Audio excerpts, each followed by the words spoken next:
जय जहि अजाम् अजितदोषगृभितगुणाम् त्वमसि यदात्मना समवरुद्धसमस्तभगः अगजगदोकशाम् अखिलशक्त्यवबोधकाते क्वचित् जया आत्मना च चरतो अनुचरेन्निगमः. నిన్న సత్సంగంలో మనం ఏం చూసాం? శాంతికి మార్గం జ్ఞానం ద్వారా. అందుకని అదే సులభమైన మార్గం. అదే ఎప్పుడు సులభం అవుతుంది? మనకి ఆ యోగ్యత ఉంటే. యోగ్యత లేకపోతే చాలా కష్టం. ముఖ్యమైన యోగ్యత ఏంటి ఈ మార్గానికి? నిస్వార్థం. నిస్వార్థం మనలో ఎలా ప్రకటమవుతుంది? అది నిష్కామ భక్తి. నిష్కామ భక్తి, నిష్కామ సేవ ద్వారా. నిష్కామ భక్తి, నిష్కామ సేవ అంటే మనకి భగవంతుడి యొక్క అనుగ్రహం లభిస్తుంది అని. మనకి ఆ భగవంతుడి యొక్క అనుగ్రహం లభించిందో లేదో ఎలా తెలుస్తుంది?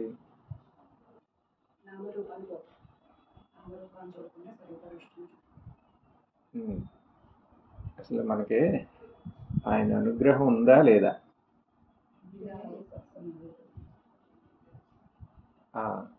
సత్సంగినే అవకాశం. సత్సంగం ద్వారా ఈశ్వరుడి యొక్క స్వరూపం అంతే కదా. ఈశ్వరుడు అనుగ్రహం ఉందంటే అప్పుడు ఈశ్వరుడు మనకి ఏ రకంగా నిష్కామ భక్తి, నిష్కామ సేవ ఉన్న వాళ్ళకి ఎలాంటి అనుగ్రహిస్తారు? ఆయన యొక్క స్వరూపంలోకి ఆయన పరిచయం అయ్యేటట్టు ఆయన బయట సహచర్యాలను సృష్టిస్తారు. పరిస్థితుల్ని మనకి ఒక అవకాశం దొరుకుతుంది ఈశ్వరుడి యొక్క స్వరూపాన్ని గుర్తించడానికి. అందుకని ఆ ఈశ్వరుడి స్వరూపమే జీవ జగత్తు యొక్క స్వరూపం కూడా. అది మనకి అలాంటి పరిస్థితులు మన ముందుకు వచ్చినాయో లేదో మనకి ఎలా తెలుస్తుంది? ఎలా? మనకి ఇంట్రెస్ట్ ఉండాలి కదా.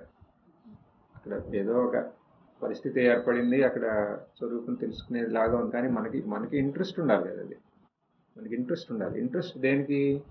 కేవలం శ్రవణంకే కాదు కదా. ఇప్పుడు శ్రవణం చేసామంటే కానీ తర్వాత మననం చేసి అసలు స్పష్టంగా అర్థం చేసుకోవాలి అనే ఒక ఇచ్చ, ఒక ఆసక్తి లేకపోతే అది ఇంకా పూర్ణ అనుగ్రహం కాదు కదా. అప్పుడు ఆయన స్వరూపాన్ని తెలిపినట్టే తెలిపి మళ్ళీ అది పోయింది. ఇప్పుడు ఎందుకని? ఎంతవరకు మనం యోగ్యమో అంతవరకే మనకు లభ్యమైంది. కానీ ఆయన యొక్క పూర్ణ అనుగ్రహం మనకు ఉందంటే దాన్ని మనం తెలుసుకుంటాం, తర్వాత అక్కడితో ఆగం.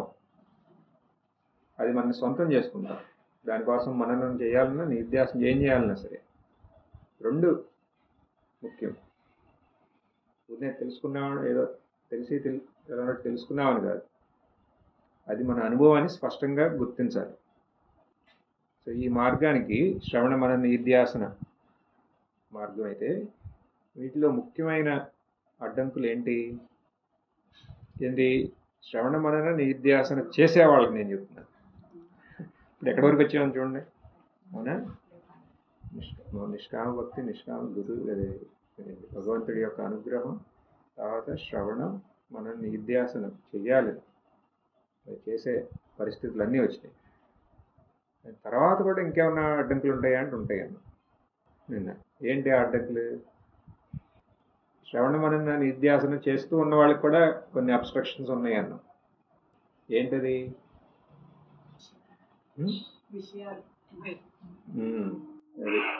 అంటే కామన్లు. విషయాలంటే విషయాల యొక్క కామన్లు. ఈ కామన్లు ఎలాంటి? దే ఆర్ సో డెన్స్ అంటారు. అంటే అంత ఘనంగా ఉంటాయి. ఎంత ఘనంగా అంటే నిన్న ఏమంటున్నారు? అది శ్లోకంలో కామజటాహ అంటున్నారు. కామజటాహ అంటే ఇప్పుడు జడలుంటాయి అంటే అది ఇంటికిలే జడ అంటే అది దానికి ఏమి అన్కెప్ట్ అనమాట. అది ఏమవుతుంది? అది ఒకటికొకటి అతుక్కుపోయి జడలు కట్టేస్తుంది ఆటోమేటిక్గా. కామన్లు అలా ఉంటాయండి. ఇప్పుడు మీకు ఏమన్నా ఒక ఏఐ ద్వారా మీ కామన్లని ఒక ఫోటో తీయొచ్చు అంటే మనకు ఒకళ్ళకి ఫోటో తీస్తే అలా ఉంటాయండి జడలు కట్టేసిన. ఎందుకని? ఇప్పుడు ఎనీ మూమెంట్ చూడండి, ఎనీ మూమెంట్ అన్ని ఉంటాయి. కానీ ఒకటో రెండో పైన అటు ఇటు తేలుతూ ఉంటాయి అంతే. మొత్తం మీకున్న డిజైర్స్ అన్నీ. అందుకనేగా ఎందుకని మనుషులు సుఖంగా ఉండరు అనే దానికి చిన్మయానంద స్వామి చెప్తారు. అసలు సుఖంగా ఉండాలంటే ఏంటయ్యా? కోరికలు ఉన్నాయా? ఉన్నాయి. తీరాలిగా కొన్ని కోరికలు తీరిని. ఉన్న కోరికలు ఎన్ని? ఇన్ని. తీరిని కోరికలు ఎన్ని? ఇన్ని. హ్యాపీనెస్ అంటే ఏంటి? నిజమైన హ్యాపీనెస్ అంటే ఏంటి? తీరిని కోరికలు ఉన్నాయి, తీరని కోరికలు. తీరని కోరికలు ఎన్నో ఉన్నాయనుకో, దాంట్లో 2 తీరినాయి అనుకో, నీకు ఏముంది? హ్యాపీనెస్ వచ్చినట్టే వస్తుంది, మళ్ళీ ఇది ఇంకోటి పైకి వచ్చేస్తుంది. ఇప్పుడు ఆ తీరని కోరికలన్నిటినీ ఒక్కసారి మనం బయట పెట్టి ఫోటో తీస్తే ఎలా ఉంటుందంటే ఇలా ఉంటుందంట, జడలు కట్టేసినట్టు. అంటే they will be so much cluttered. జడ అంటే matted hair, looks like a matted hair. So ఇది నేను టాపిక్ మెయిన్లీ ఆల్రెడీ మన ఈ మార్గంలో ఉన్న వాళ్ళకి ఇది మన స్వరూపాన్ని మనం సొంతం చేసుకోవడానికి అడ్డంగా మిగులుతుంది. ఏది మన స్వరూపం? మనం అదే ఆల్రెడీ. చూడండి, అయినా సరే ఇది మన కామన్లే, వేరే వాళ్ళ కామన్లు కాదు, మనవి. సో మనం ఏం చేయాలనుకున్నాం నిన్న? మనం చాలా జాగ్రత్తగా ఉండాలి. Should be careful. అనవసరమైన కామన్లకి చోటు ఇవ్వకూడదు. వాటికి బలం పుంజుకుంటే అంటే మనం చూసి ఇది అవసరమా అనవసరమా అని మనం గుర్తించాలి. అనవసరమైన కామన్లు అంటే ఏంటి? అన్వాంటెడ్ డిజైర్స్ అంటే ఏంటి? అమెరికా వాళ్ళని అడుగుదాం.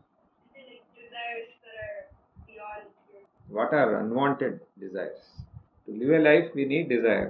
Everything is a desire, even to hear this satsang. So, what is that unwanted desire? ఇక్కడ అవసరానికి మించి అంటున్నారు. నువ్వేమంటావు? బా, ఎగ్జాక్ట్, కరెక్ట్గా చెప్పారు. స్వరూపం దూరం చేసే అంటే శాంతిని దూరం చేసే, అంతే కదా? స్వరూపం శాంతి ఒకటే అన్నప్పుడు శాంతిని దూరం చేసే అంటే even their very origin, right from the moment of their origin, we will be deprived of peace. So, idanamata. These are the commoners about which we should be cautious about. In this age, ippudunna time lo, in this age of mobile, internet, there are temptations lurking in every corner. అంటే ప్రతి ఎక్కడ చూసినా ప్రలోభాలు, ఎక్కడ చూసినా. ఇలాంటి అప్పుడు మనం అసలు ఈ కామన్లని అదుపులో పెట్టగలమా లేదా? పెట్టగలమా లేదా అంటే మీరు ఎవరైనా టాపిక్ అసలు వేరే వెళ్ళిపోతాం. పెట్టగలం అని అన్నారా? అందరూ పెట్టగలం కదా. ఎలా పెట్టగలం? ఏం కావాలి మనకి? తెలుసుకుంటానికి. ఇది వాళ్ళు మీకు టైం ఇస్తున్నాం ఉండటానికి. ఎందుకంటే మీరు ఇది చాలా ఇంపార్టెంట్. ఇక్కడ లక్ష్యబోధం మనందరికీ ఉంది. ఇది కావాల్సింది ఏంటంటే ఇక్కడ లక్ష్యబోధం, అది మనందరికీ ఉంటుంది, కానీ అది ఇక్కడ పెట్టాలి. సో ఇప్పుడు దీనికి ఆన్సర్ ఏంటి? నేను చెప్పింది లక్ష్యబోధం. లక్ష్యబోధం అంటే ఏంటి? అర్థమవుతుంది. మన లక్ష్యాన్ని గురించి you have to be aware about your goal. అండి ఇది లక్ష్యం. మనకు లక్ష్యబోధం మనకు ఉందనుకో, అప్పుడు మనం అన్ని మామూలుగా మన లైఫ్లో ఎవరైనా సరే లైఫ్లో సక్సెస్ఫుల్ ఏ ఫీల్డ్లో ఉన్నా వాళ్ళకి ఆ లక్ష్యబోధం ఉంది, ఏ ఫీల్డ్ అన్నా సరే. ఇప్పుడు అక్కడికి వెళ్ళి ఆ కాలేజీలో అక్కడ సీట్లు ఎన్ని రావాలంటే అదే గోల్ కింద if you only exert you get it, లేకపోతే రావు కదా. అలాగే నెక్స్ట్ జాబ్ రావాలన్నా again you have to exert, then you will get it. ఇక్కడ కూడా లైఫ్లో, ఇక్కడ సొసైటీలో సో కాల్డ్ ఇక్కడ సక్సెస్ అంటే దాని వెనకాల బోల్డ్ అంతా వన్ పాయింటెడ్ ఎఫర్ట్ ఉంటుంది కదా, అదే అనమాట. ఇక్కడ మనకు కూడా కావాల్సింది ఏంటంటే మనకి లక్ష్యబోధం ఉండాలి. అంటే మన గోల్ అసలు ఏంటి? గోల్ దాని మీద ఎప్పుడూ ఒక కన్ను ఉండాలన్నమాట. అప్పుడు మనకి ఇంకా ఆటోమేటిక్. ఇప్పుడు మనకి శాంతిని పొందాలి అనుకుంటే శాంతికి అడ్డంకులుగా ఏమన్నా వస్తాయంటే మనం గుర్తిస్తామా లేదా? ఇప్పుడు ఒక రైతు పంటలో వరి పండిస్తున్నాడు. ఆయన లక్ష్యం ఏంటి? 40 బస్తాలు వరి పండించాలి, అవునా? అప్పుడు దాంట్లో కలుపు వస్తే ఆయనకి తెలుస్తుందా తెలియదా? ఇది ఏదో వచ్చిందని, అనవసరమైన అడ్డంకి వచ్చిందని తెలుస్తుందా? ఎందుకని? ఆయన లక్ష్యం ఏంటి? అది ఇప్పుడు పురుగులు వచ్చినాయి అనుకో, ఆయన తెలుస్తుందా? ఇది సరిగ్గా పెరగట్లేదు అంటే దీనికి ఎరువు వేయాలని తెలుస్తుందా తెలియదా? ఎలా తెలుస్తుంది? ఆయన లక్ష్యం ఉంది. ఆయన ఇప్పుడు అక్కడ మనం ఇప్పుడు ఏం చూస్తున్నాం? కలుపు చూస్తున్నాం. ఆయన కలుపుగా చూసేది ఇదిగో 6 బస్తాలు తగ్గింది అని చూస్తాడు. ఇదిగో పురుగులు పడినాయా? 2 బస్తాలు అవుట్. ఇంకోటి ఏంటన్నాను? అది మొక్కలు సరిగ్గా పెరగట్లా, ఎరువు వేయలేదా? 40 కాదు 20 కూడా రాదు. అవునా? ఫార్మింగ్ వాళ్ళకి. కాబట్టి లక్ష్యబోధం ఏంటి? అది 40 బస్తాలు అంటే అప్పుడు ఇంక ఇవన్నీ ఆటోమేటిక్గా జరిగిపోతాయి. ఇంకెవరు ఏం చెప్పవసరం. లక్ష్యమే లేదనుకోండి, అలాంటి రైతుల పొలం ఎలా ఉంటుంది? అది మేము చూస్తున్నాం అక్కడ, అందుకని చెబుతున్నాను. ఏదో టైం పాస్గా లేకపోతే గవర్నమెంట్ లోన్తో ఏదో ఒకటి లైక్ చేద్దాం, లోన్ లేకపోతే గోళ్ళు ఎవరో లోన్తో కొట్టేద్దాం అనుకున్నాం అంతే. అప్పుడు ఇంకేముంటుంది? నీకు లక్ష్యం ఉండదు, ఏముండదు. లక్ష్యమే లేనప్పుడు ఇంకే అది ఒక 5 బస్తాలు వస్తే గొప్ప. సో ఇది లక్ష్యబోధం అంటే అర్థమైంది కదా, ఇదనమాట లక్ష్యబోధం. సో మన లక్ష్యం ఏంటి అసలు ఈ మార్గంలో? అసలు మన లక్ష్యం ఏంటి ఈ మార్గంలో? శాంతి ఇంకా ఇంకేమన్నా దాన్ని అంటే శాంతి తక్కువ ఉందనే మీరందరూ ఈ మార్గంలోకి వచ్చింది? ఏంటి లక్ష్యం? లక్ష్యం అమెరికా నీళ్ళు అక్కడికి వెళ్ళి మళ్ళీ అక్కడ ఇండియాలో ఏదో చెప్పేవాళ్ళు ఏంటి అంటారండి మీరు? ఏంటి లక్ష్యం? అసలు ఈ మార్గంలోకి వెళ్ళటానికి ఏంటి లక్ష్యం? అది ఎందుకని అది లక్ష్యం అయింది? Remain peaceful despite circumstances. What circumstances? Which by themselves will deprive us of peace. అంతేనా? అది మన భాషలో ఏంటి అంటే అత్యంత దుఃఖ నివృత్తి, ఇంకా పరమానంద ప్రాప్తి. తక్కువేం కాదు. అత్యంత దుఃఖ నివృత్తి, పరమానంద ప్రాప్తి. అవునా? ఇది మన లక్ష్యం. అత్యంత దుఃఖ నివృత్తి, ఊనే దుఃఖం కాదు, కంప్లీట్ ఎలిమినేట్ దుఃఖం. మళ్ళీ ఆనందం కూడా ఏంటి? రెండింటికి చూడండి ఎట్లాంటి అడ్జెక్టివ్స్ ఉన్నాయి ఇక్కడ. పరమానంద ప్రాప్తి. ఎందుకని ఇలా పెట్టారు మన గ్రంథాల్లో లక్ష్యాన్ని అంటే? ఆ లక్ష్యం అంత బలంగా మనలో అది మనం దాన్ని సంరక్షించుకోవాలి. ఏంటి నా లక్ష్యం? మనం అంటే ఇప్పుడు అదే కదా కామన్. అంటే ఇప్పుడు మీరు ఇక్కడికి వస్తున్నారు అనుకోండి, ఏదో అక్కడ ఏదో మన ఎవరు లేకుండా చేశారు, ఏదో సినిమా రిలీజ్ అయిందని టికెట్ ఎవరిని ఇచ్చి పదండి అన్నారు. అందుకని అదేదో బాగుందని అందరూ చెప్తే అప్పుడు మీరేమంటారు? మీరేం అనకపోయినా లోన అట్లీస్ట్ ఇప్పుడు ఈ సత్సంగం రావాలంటే వెళ్ళవయా, నీ లక్ష్యం ఏంటి? ఊరినే తాత్కాలికమైన ఇది. నా లక్ష్యం ఏంటో తెలుసా? లోన అత్యంత దుఃఖ నివృత్తి, పరమానంద ప్రాప్తి అని అనుకున్నారు అనుకోండి, అనేది స్పష్టమైతే అటు వెళ్తారా? వెళ్ళాం. ఇదన్నమాట లక్ష్యం. లక్ష్యం ఉంటే కాదు, లక్ష్య బోధ ఉండాలి. క్లాస్కి స్పెషల్ గెస్ట్లు వచ్చినట్టున్నారు. సో అత్యంత దుఃఖ నివృత్తి, పరమానంద ప్రాప్తి. దుఃఖం చూడండి, దుఃఖం అంటే ఏంటి? ఆనంద అభావం, అంతే కదా దుఃఖం. ఆ రెండు ఒకటే అసలు, ఈ రెండు. అందుకని ఇది ఉంటే అది ఉండదు, అది ఉంటే ఇది ఉండదు కదా. అయినా మనకి స్పష్టం అవడం కోసం అన్నమాట ఇది. అది దుఃఖం కారణం, లేదా ఆనంద అభావం యొక్క కారణం ఏంటి అసలు?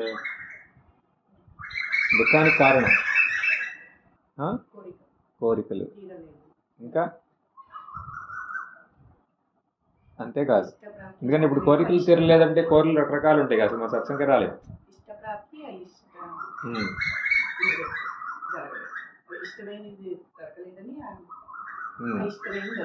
అవును కదా. ఇంకేమన్నాయా రీజన్స్? ఎందుకంటే దాన్ని ఎందుకు ఫుల్గా ఒప్పుకోవట్లేదంటే మళ్ళీ కోరికలు వస్తున్నాయి.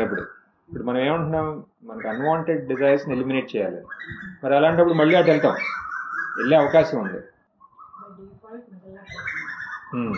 సో ఇప్పుడు ఏం చేయాలి? ఈ దుఃఖానికి కారణం ఏంటి అంటే ఇంకొకటి ఏదో ఉంది ఇక్కడ, అటే వెళ్ళట్లే. అప్పుడు కోరికలే, మళ్ళీ కోరికలనే మనం నిర్మూలించాలి. దుఃఖానికి కారణం ఏంటి?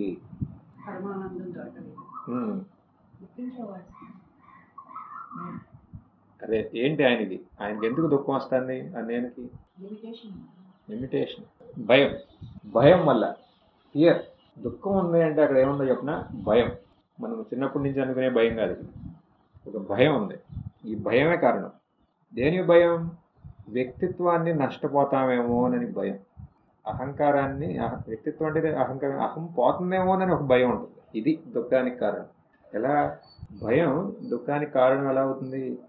చాలా శ్రద్ధగా వినాలి. You have to be very alert. Topic is very subtle.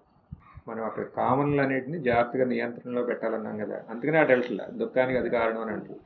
దుఃఖానికి కారణం ఏంటి ఇక్కడ? భయం. ఇది చూస్తానికి కొంచెం విరుద్ధంగా ఉంటుంది, looks like a paradox. Why? దుఃఖానికి కారణం భయం అంటున్నాడు. ఇది మామూలుగా వినగానే డౌట్లు వస్తాయి చాలా. ఎగ్జాంపుల్స్తో చూద్దాం. భయం దుఃఖానికి కారణం ఎలా అనేదానికి ఎగ్జాంపుల్తో చూస్తే మీకు ఈజీగా. దేని గురించి భయం? వ్యక్తిత్వాన్ని నష్టపోవటం వల్ల.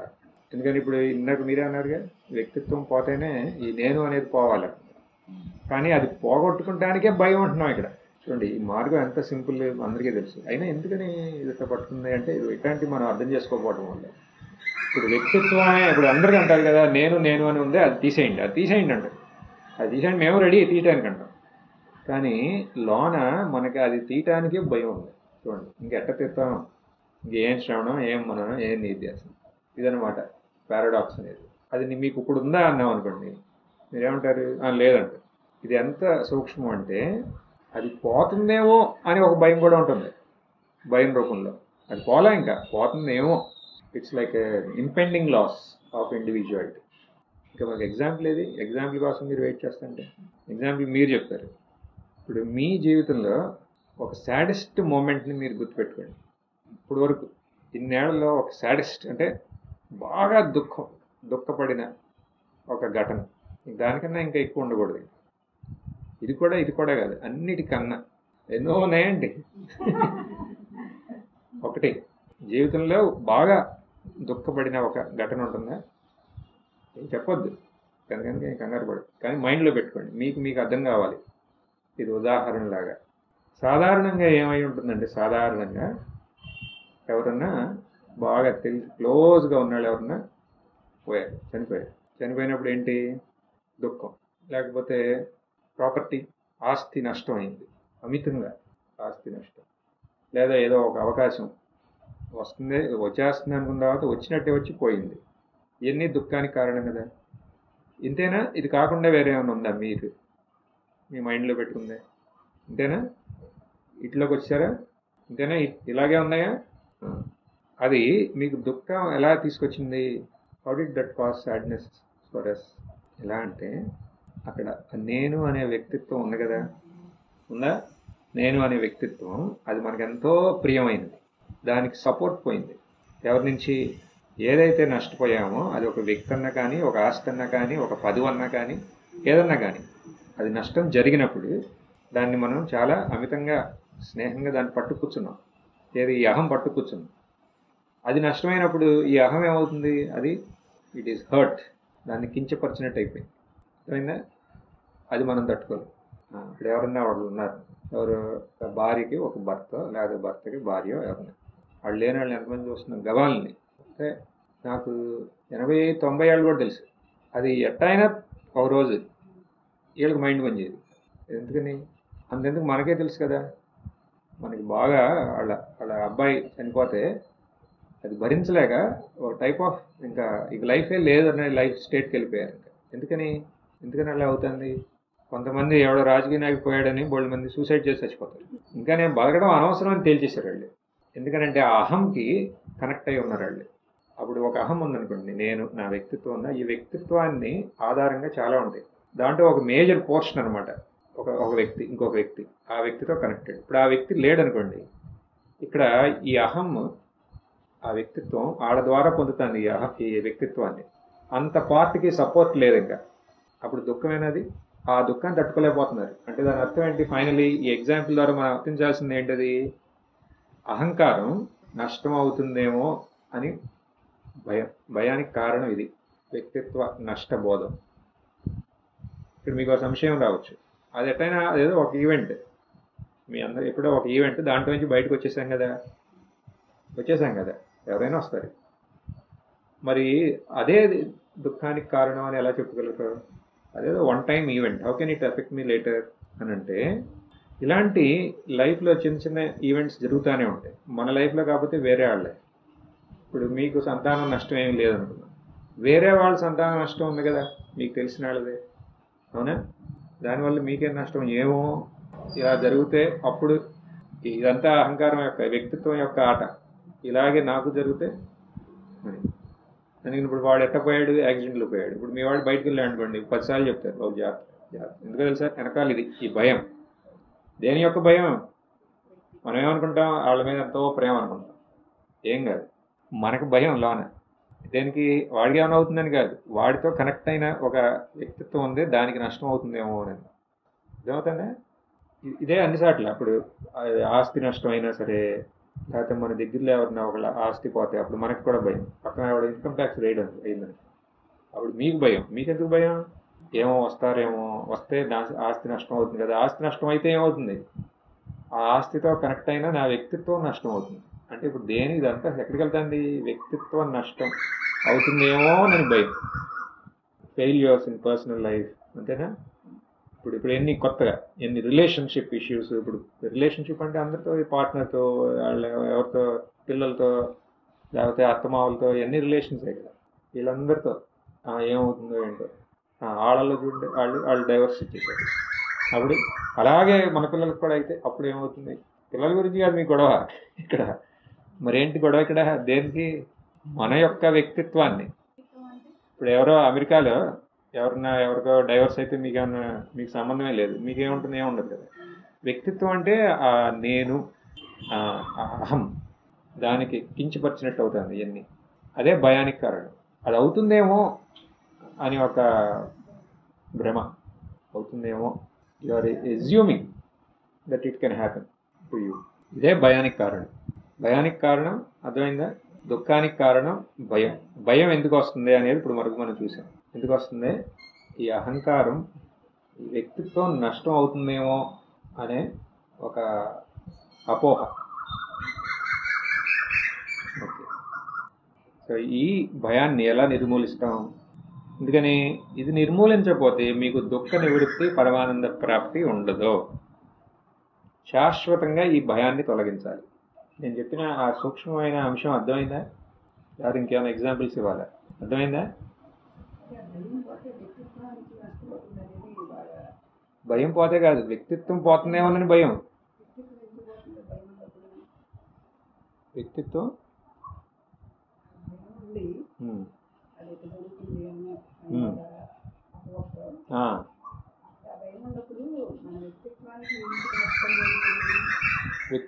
భయం ఉన్నప్పుడు వ్యక్తిత్వానికి ఏమోనని భయం. వ్యక్తిత్వం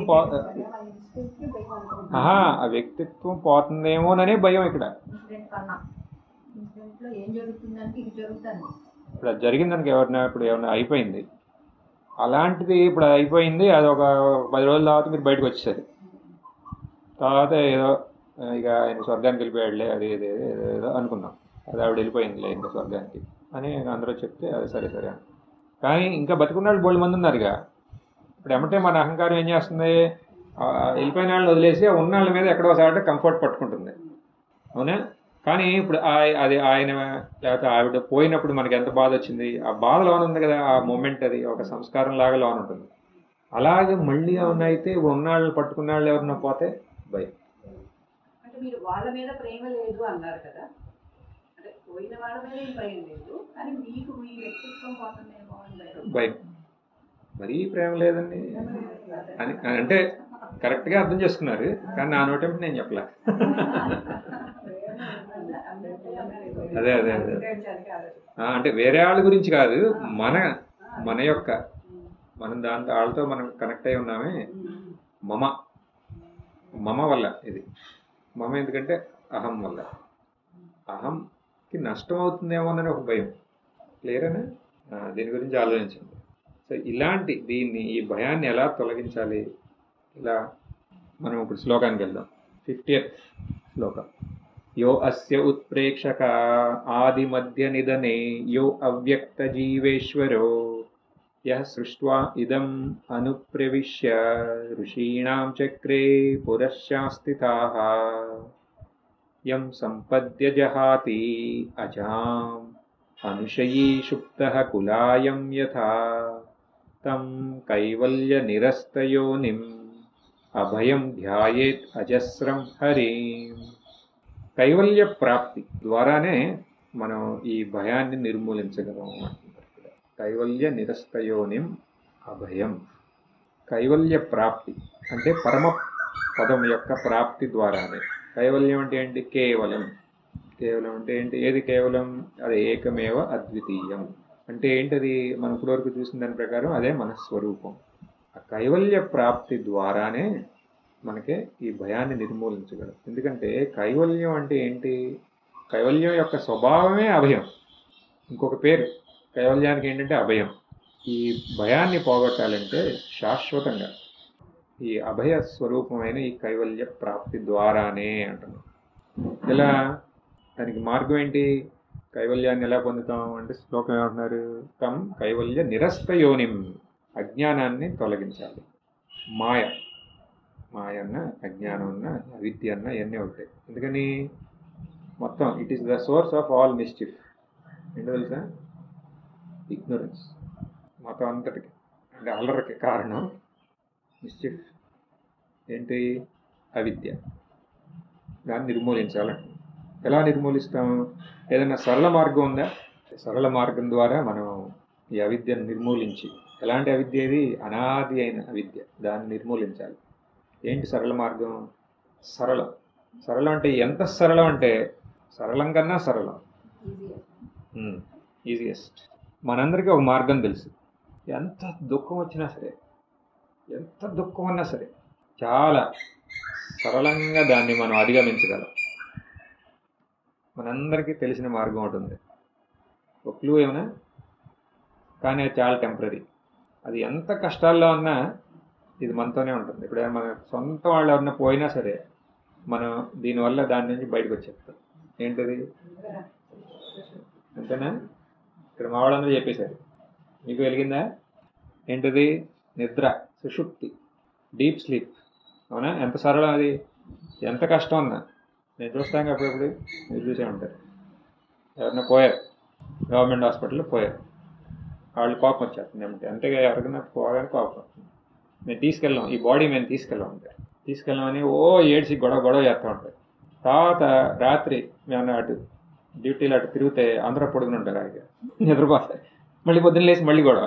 ఈ మధ్యలో ఏమైంది? వీళ్ళకి దుఃఖం అందరి దగ్గరే ఉంది. వాళ్ళకి ఒక రెమెడీ, నిద్రపోతారు. అంటే అది ఎంత సరళం అప్పుడా కానీ, ఎంత సరళం ఇది అసలు నిజంగా.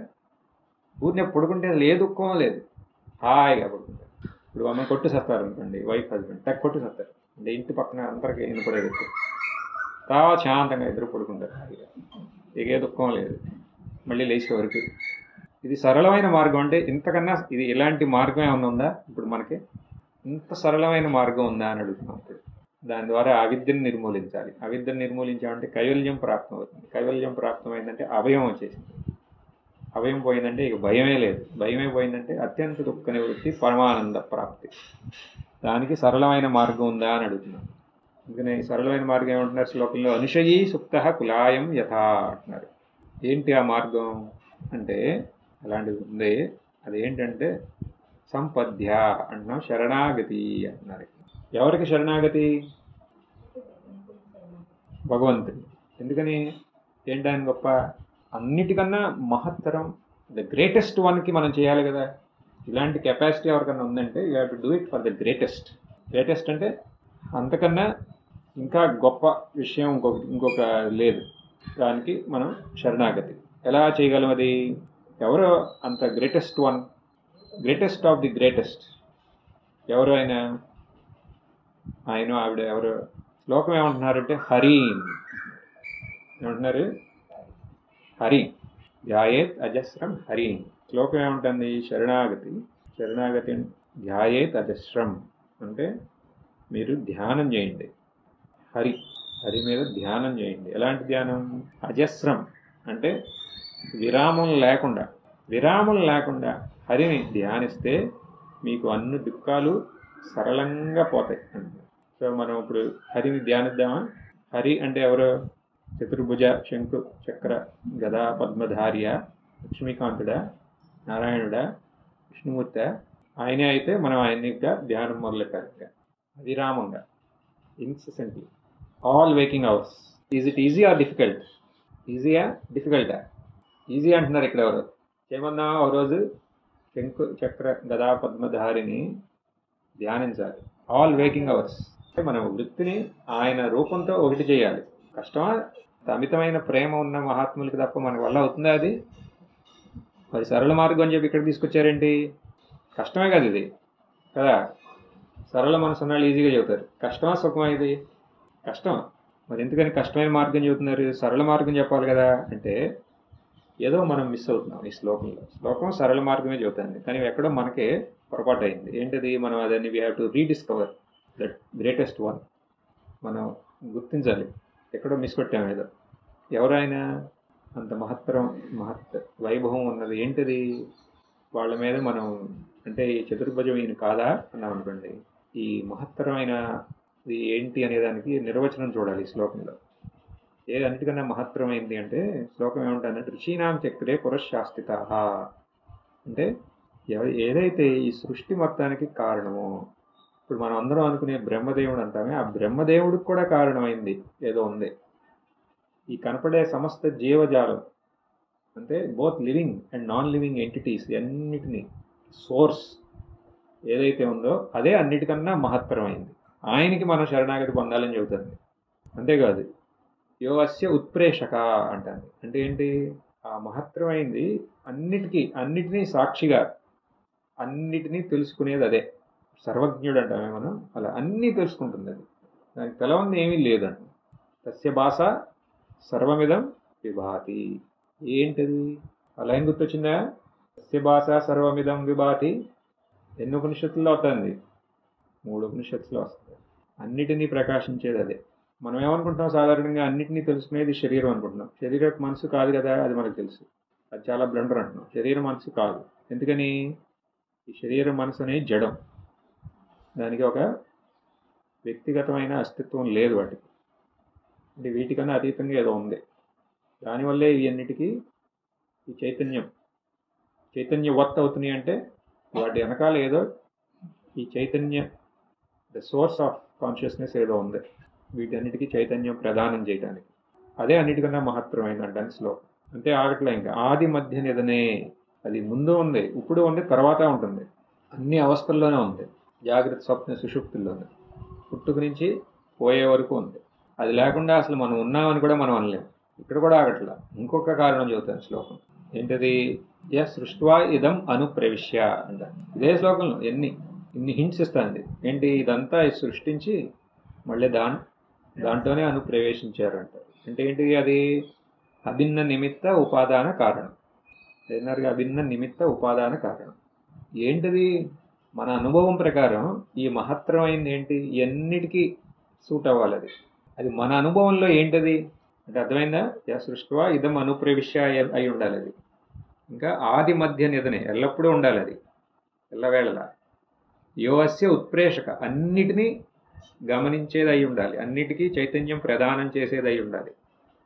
అంతేకాదు ఋషీనాం చక్రే పురశాస్తితాః అంటే ఈ సృష్టిని సృష్టించిన బ్రహ్మదేవుని కూడా సృష్టించింది అయి ఉండాలి. ఏంటది? అది మన అనుభవంలోనూ ఉండాలి. ఇప్పుడు ఏంటది? ఏంటి అంతేనా? మిమ్మల్ని అడిగినా అదే చెప్పేవారా? లేదా విష్ణు కాదు శివుడు అనేవారా? ఎరుక. ఎలా? ఇప్పుడు చూడండి, ఇప్పుడు ఆ 4 మళ్ళీ తీయండి ఒకసారి మెమరీలోంచి. ఋషీనాం చక్రే పురశాస్తితాః, బ్రహ్మదేవుడు ఎన్ని సృష్టించాడు? అసలు ఈ బ్రహ్మదేవుడు అనే ఉన్నాడు మీకు ఎలా తెలుసు? అది బ్రహ్మదేవుడిని ఎవరు సృష్టించారు? చూడండి. అట్లీస్ట్ ఫ్రమ్ యువర్ అంటే బయటకు వెళ్ళి ఆయన సృష్టించడం కదా, మేమేం చేయాలి కాదు. అసలు మీ ఎరుక లేకపోతే మీ ఎరుక వల్లే కదా వీళ్ళందరూ బయట ప్రకటన అవుతున్నారు, బ్రహ్మ విష్ణు మహేశ్వరులు. అవునా? మీ అంటే ఇక్కడ ఏంటి అంటే వ్యక్తిత్వంలో ఉన్న ఎరుక కాదు అది. తుచ్చ జీవుడు ఏం చేయలేడు, ఒట్టిగా వాళ్ళకి తప్ప ఇంకేం చేయలేడు. మరి వీళ్ళందరినీ సృష్టించింది ఎవరు అంటే మీ అనుభవంలో ఉన్న ఆ ఎరుక. అది వాస్తవానికి ఆ ఎరుకని అన్కంటామినేటెడ్గా ఆ ఎరుకని కనుక మనం గమనిస్తే ఆ ఎరుక ఎలాంటి ఎరుక? అది అనంతమైంది. ఈ అనంతమైన ఎరుక అదనమాట. ఈ అనంతమైన ఎరుకలో ఇవన్నీ అలా జరుగుతుంది. ఆడలో ఒక క్యారెక్టర్ అనమాట ఈ బ్రహ్మదేవుడు. ఎలా అంటే మనం ఈ దేవుళ్ళు కించపరిచినట్టు కాదు. ఈ అనంతమైన ఎరుక ఎవరు అన్నాం అనుకోండి, ఈ బ్రహ్మ విష్ణు మహేశ్వరుల యొక్క స్వరూపం. ఇప్పుడు మనం లక్ష్యార్థంలోకి వెళ్ళామనుకోండి, హరి అవుతుందా? మనం కఠోపనిషత్తులో వస్తుంది కదా, విష్ణు అని. విష్ణోహో పరమం పదం కఠోపనిషత్ మంత్రం. ఇక్కడ విష్ణు అంటే ఏంటి? విష్ణు అంటే సత్ చిత్ మహదేవ్ ఏంటి, మళ్ళీ ఇది అనంతమైన ఎరుక. బ్రహ్మ బృహత్ ఏంటది, అనుభవంలో అనంతమైన ఎరుక ఉనికి. ఋషీణాం చక్రే పురశాస్త్ర అంటే ఈ అనంతమైన ఎరుక ఉనికి దగ్గరికి వచ్చాం. యో అస్య ఉత్ప్రేషక, అన్నిటినీ తెలుసుకునేది అదే అండి. ఏంటది, ఎరుక కాకుండా ఎలా అవుతుంది, ఇక్కడే పట్టేసినట్టున్నారు. ఆది మధ్య నిధనే, ముందు ఉంది, ఇప్పుడు ఉంది, తర్వాత ఉంది, ఎప్పుడు ఉంది. మన అనుభవంలో ముందు, ఇప్పుడు, తర్వాత ఏంటి, ఈ జాగ్రత్త అవస్థ కన్నా ముందు ఏంటి మనకి, స్వప్నం అనుకున్నా ఉందా, ఉంది. సుషుప్తి అనుకున్నా అక్కడ కూడా ఉంది, తెలుస్తుంది. తర్వాత కూడా ఇది కాకపోతే ఆ రెండే రావాలి కదా, ఉందా, ఉంది. మరి ఇక్కడ లేచిన కానీ పొడుకున్న వరకు ఎప్పుడూ ఉంది అది. అది మనం ఒక వ్యక్తిత్వానికి అనుకుంటే అప్పుడు ఒక వ్యక్తిత్వం అనేది వచ్చింది, అది కాదు. సుషుప్తిలో ఉంది, అక్కడ వ్యక్తిత్వం లేదు. అంటే దాంట్లో వస్తుంది జాగ్రత్త, దాంట్లోనే వస్తుంది స్వప్నం. ఆ ఎరుక అనేది. అప్పుడు ఎలాంటి ఎరుక, ఏ ఎరుకలో అయితే ఈ జాగ్రత్త ప్రపంచం అంతా వస్తుందో, అంతా ప్రకటన అవుతుందో ఆ ఎరుక గురించి మాట్లాడుతున్నాం. ఒక వ్యక్తి యొక్క ఎరుక కాదు. సృష్ట్వా ఇదం అనుప్రవిశ్య. ఇప్పుడు ఇక్కడ ఎన్ని కనబడుతున్నాయి, ఇప్పుడు మనం ఇక్కడ కూర్చుంటే చెట్లు, చేమలు, ఈ పక్షులు ఎన్ని ఉన్నాయా, ఇవన్నిటి నుంచి వీటిని ఎవరు సృష్టించారు అన్నాం అనుకోండి. సృష్ట్వా ఇదం అనుప్రవిశ్య, ఆ అన్నిటినీ ఉన్నాయని తెలుసుకునేది అదే. వాటి నుంచి భిన్నంగా అవి ఉన్నాయా, లేవు. అప్పుడు అవి ఎక్కడి నుంచి వచ్చినట్టు, అవి అసలు ఏంటి, అసలు అవి కనపడినప్పుడు కూడా అసలు అవి ఏంటి అన్నాం అనుకోండి, అది ఎరికే అవుతుంది కదా. ఇప్పుడు మన్ను నుంచి మనం కుండని వేరు చేయగలమా, చేయలేం. చెయ్యి అన్నాం అనుకోండి, చేయలేమయ్యా అంటారు. అంటే దాని అర్థం ఏంటి, ఆ కుండ అనేది మన్నేనా, అంత సింపుల్ లాజిక్. ఇక్కడ కూడా ఈ ఎరుక నుంచి అన్నీ వేరు చేయగలరా, చేయలేం. మరి ఇవన్నీ ఏంటి, ఎరుకే. సృష్ట్వా ఇదం అనుప్రవిశ్య. అందుకనేగా అభిన్న నిమిత్త ఉపాదానకారుడు అంటున్నాడు. చేసేవాడు ఆ వస్తువు దేనివల్ల, ఏ వస్తువు వల్ల ఇదంతా అంతా అదే. అంతా ఏది అంటే ఎరుక, మన అనుభవంలో ఉన్నది ఎరుక. సో హరి అంటే శ్లోకం ఏమంటున్నారు, ఎటైపు సూచనిస్తున్నారు మనకి, ఈ ఎరుక వైపు. అంటే ఈ మార్గంలో ప్రవేశించిన వాళ్ళకి హరి అంటే విష్ణులా తీసుకోవచ్చు. ఎందుకని మనకి ఇందాక చూసాక ఆయన అనుగ్రహం వల్ల మనకి ఆయన స్వరూపాన్ని తెలుసుకునే అవకాశం కల్పించేంతవరకు ఆయన్ని ఆ రూపంగా తీసుకుంటే తప్పేమీ లేదు. అప్పుడు ఆయన ఎవరు అనుగ్రహం ఇస్తారు, మీకు ఆయుర ఆరోగ్య ఐశ్వర్య అన్నీ ఇస్తారు. ఎవరికి, సకామంగా ఉన్నాళ్ళకి. నిష్కామంగా ఉన్నాళ్ళు కూడా ఇస్తారేమో, ఎందుకంటే అది కూడా అవసరం కదా ఈ మార్గంలో ముందుకెళ్ళడానికి ఎంతో కొంత. కానీ ఒట్టి అయ్యే ఉన్నాయి అనుకోండి, అప్పుడు వాళ్ళు సకామం. నిష్కామం అనుకోండి, వాటికి ఎంత కావాలో అంతే ఇస్తారు. అది ఎక్కువ ఇచ్చారనుకోండి మళ్ళీ తల బిరుసైపోతుంది. ఇంకా అప్పుడు మళ్ళీ అహం తొలగదు. అందుకని ఎక్కువ ఇవ్వడం, ఎంత కావాలో అంత. కానీ ఏమిస్తాడు, ఆయన స్వరూపం తెలుసుకునే అవకాశం ఇస్తాడు. ఇదనమాట. For beginner it can be lord Vishnu, తర్వాత కుదరదంట. ఆయన స్వరూపాన్ని తెలుసుకోవాల్సిందే.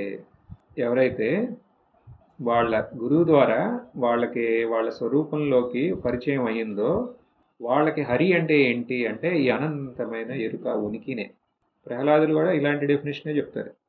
హరి అంటే ఎవరో అన్నాం అనుకోండి, ఏమంటారు ఆయన, స్ఫుటతరం అజడం, జడం కాదు అజడం, చిదాత్మకం, జగద్ అఖిలార్తి హరం, హరిం ప్రపద్యే అంటాడు.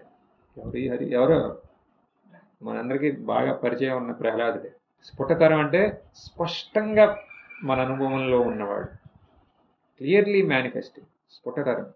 అజడం తెలుసుగా మీకు, జడం కాదు, చైతన్య స్వరూపం, ఘన చైతన్యం, చిదాత్మతత్వం. ఆత్మతత్వం దీనికన్నా ఇంకా డైరెక్ట్గా చెబుతున్నారు కదా. ఆత్మతత్వం మన స్వరూపం హరి అంటే ఇదే అని ప్రహ్లాదుల వారు చెబుతున్నారు. సో హరిని మనం ఇక్కడ అనంతమైన ఎరుక, సాక్షి చైతన్యం ఇలాగ తీసుకున్నాం అనుకోండి. ఈ మార్గం చాలా సరళం. ఎందుకని సరళం, అది మన అనుభవంలో ఆల్రెడీ ఉంది. అవునా, మన అనుభవంలో ఆల్రెడీ ఉంది. అది ఏంటి, ఎరుక. దేని గురించి మీరు, అజస్రం ధ్యాయేత్ అజస్రం అన్నాం, ధ్యానించండి నిరంతరం అన్నాం. ఇప్పుడు మనలో లేని దాన్ని మనం ధ్యానించాలంటే ఎంత కఠినం అది. ఇది అసలు మనలోనే ఉంది కాదు, మనమే అది అయి ఉన్నాం. నష్టం అవుతామా, దాన్ని అయ్యే ఛాన్సే లేదంటున్నాం. మరి మనం ఏం చేయాలంటే ఇక్కడ ఏం లేదు, దాన్ని గుర్తించండి అంటున్నాం. ఈ అనంతమైన ఎరుకే కైవల్యం. అదే దాని యొక్క స్వభావమే అత్యంత దుఃఖ నివృత్తి, పరమానంద ప్రాప్తి. ఎలా దుఃఖ నివృత్తి, ఎలా, ఈ అనంతమైన ఎరుక ఉనికి దగ్గర ఈ వ్యక్తిత్వానికి చోటు ఉంటుందా, సకల భయానికి ఏదో ఒక రూపంలో కారణమైన ఈ వ్యక్తిత్వం దానికి చోటు ఉంటుందా? అనంతమైన ఎరుక ఉనికి దగ్గర ఉండదు. ఇక్కడ అహం లేదు ఇంకా. కానీ అహం స్థానంలో ఏముంది? అనంతమైన తత్వం. మరి అక్కడ దుఃఖం ఎలా ఉంటుంది? ఉండదు. ఈ అహం ఏమవుతుంది మన స్వరూపం తెలుసుకుంటే? అది లేకుండా పోయిందా ఏంటి? ఎంత ఆశ్చర్యం చూడండి. సకల భయానికి కారణమైంది ఒక్కసారి మనకి స్వరూపం అంటే ఏంటో తెలవగానే అది కనపడకుండా పోయింది. అది ఎలా కనపడకుండా పోయింది అనే సంశయం వచ్చిందా ఎప్పుడన్నా? అంటే అది ఎలా, అసలు అది లేకుండా పోయింది కదా. ఇది ఎలా లేకుండా పోయిందో మీరు ఇది ఈ పాయింటే మీరు కరెక్ట్గా టైం క్వశ్చన్ అడిగారు. ఈ పాయింట్ స్పష్టంగా దాన్ని గుర్తిస్తే మీకు ఇది సహజం అవుతుంది. ఏంటిది? ఈ అహం ఎంత ఇదిగా ఉంది. ఇప్పుడు మనం ఎప్పుడైతే ఈ అనంతమైన ఎరుక ఉనికి అని అన్నప్పుడు మనం సహజంగా ఎరుక ఉనికిలాగా మిగులుతాము. ఇప్పుడు ఈ క్షణం నేనేది, అప్పుడు అహం ఉంటుందా? ఈ క్షణం నేను అనేది, ఈ క్షణంలో అది లేనప్పుడు ముందు గురించి వెళ్ళారంటే మళ్ళీ వచ్చేసింది. అది వచ్చేసి భయం తీసుకొచ్చేసింది. ఇక్కడ అట్టాగే తలుపుతావు, కానీ బయటకు వెళ్ళిన తర్వాత మళ్ళీ నీ భాగవతం నీకు ఉంది అని అహం చెబుతుంది. దానికి చోటు ఇవ్వద్దు. ఇవ్వకపోతే అప్పుడు ఈ ఒకసారి దాన్ని మనం గుర్తించామనుకోండి, అహం ఆ క్షణంలో ఈ క్షణంలో లేదు కదా. లేదు. ఎలా ఏమైంది? అది ఇంత ట్రబుల్ ఇచ్చింది మనకి, ఇంత సాధన అని చెప్పి అదని ఏం చేయలేదు, అన్నీ చేసాం. పూజలు పురస్కారాలు మళ్ళీ ఎక్కడేమైనా తక్కువ అవుతుందో అని, ఏ గ్రహానికి ఏమనుకుంటుందో అని, ఏం తక్కువ చేయలేదు అందరికీ. ఇన్ని చేసాం. కానీ ఇక్కడేంటి? ఒకసారి అనంతమైన ఎరుక ఉనికి అని అనగానే ఈయనేమయ్యారు? ఈ అహంగాడు ఏమయ్యాడు? లేకుండా పోయాడు. ఎలా? దీన్ని మనం దీన్ని సాల్వ్ చేయాలి. ఎక్కడ పోయాడు? లేకపోతే ఈ ప్రక్రియ యొక్క ఇంపార్టెన్సే మనం గుర్తించాం. ఎలా పోయాడు? చాలా తేలిక. ఏంటిది? నిజానికి అసలు ఈయన లేడు. మనం చూసామా ఉదాహరణ? భూతం లేదా సర్పం తీసుకుందాం. సర్పం వల్ల ఒక ఊరే గాలి చేసేసింది. తర్వాత వెళ్ళి చూస్తే లేదు, అది ఒక పెద్ద ఒక మోపో ఏదో ఒక తాడు. అప్పుడు ఆ సర్పం ఏమైంది?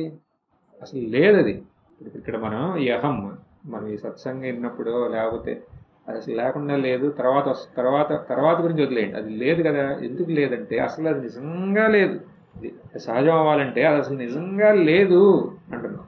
మరి నాకు అనిపించింది, నాకు అనిపించిందిగా అంటారు. చూడండి ఆ వర్డ్ చూడండి, అనిపించిందిగా. అదే అనిపించింది. అది అనిపించింది, అది ఉందని మనకు అనిపించింది.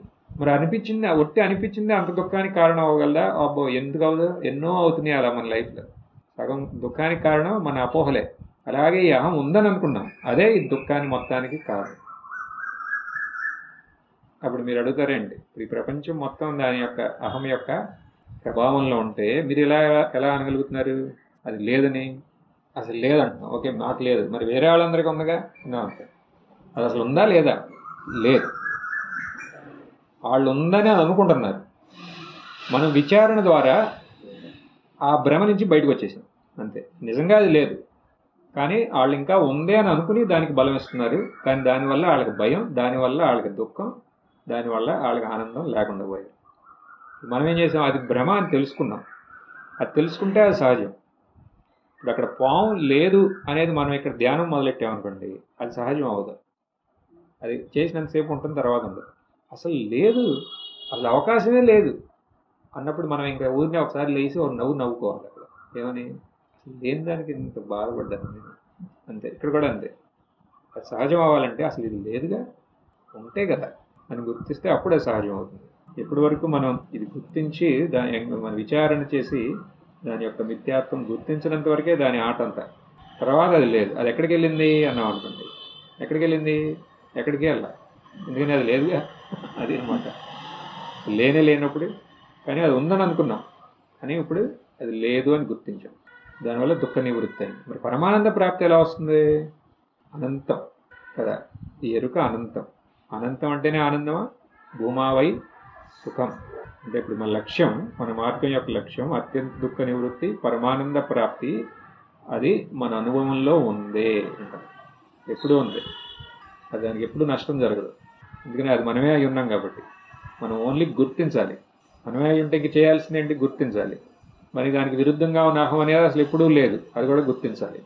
మరి అది ఎప్పుడు ఉంటే మరి ఇప్పుడు ఏంటి గొప్ప అంటే now you have consciously recognized it. ఇప్పుడు మీరు అది ఎప్పుడూ ఉంది కానీ ఇప్పుడే గుర్తించాం, నిజంగా గుర్తించినప్పటి నుంచే అది నిజంగా ఉన్నట్టు. అప్పటి వరకు అది ఉంది కానీ మనం గుర్తించకపోతే దానికి వాల్యూ లేదు కదా. ఇప్పుడు ఈ జ్ఞానం వల్ల మనం దాన్ని గుర్తించాం, అందుకనే ఇప్పుడు జ్ఞానం వల్లే ముక్తి అంటే దాని అర్థం ఏంటి, గుర్తించటం వల్ల మీకు ముక్తి అని. అంతేగాని గుర్తించి మళ్ళీ చేయటం కాదు, అక్కడ గుర్తించటం. అందుకనే ఇది చాలా సరళమైన మార్గం. ఇది మార్గం అది చెప్పండి, సరళమైన మార్గం అనేది ఓకే. ఏంటి మార్గం? ఒక మార్గం ఇది.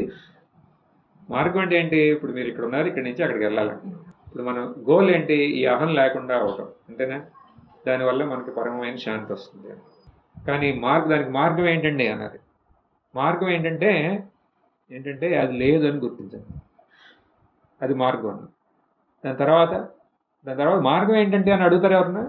ఇక మార్గం ఉందా? అసలు మార్గమే లేదు అంటే ఇదేంటి అసలు? ఇది మార్గం కాని మార్గం. ఇది it is a pathless path. Is it a path? అయినా మీరు విచారం చేయండి. ఇంకా ఓం పూర్ణమద పూర్ణమిదం పూర్ణాత్ పూర్ణముదచ్యతే పూర్ణస్య పూర్ణమాదాయ పూర్ణమేవావశిష్యతే. ఓం శాంతి శాంతి శాంతి.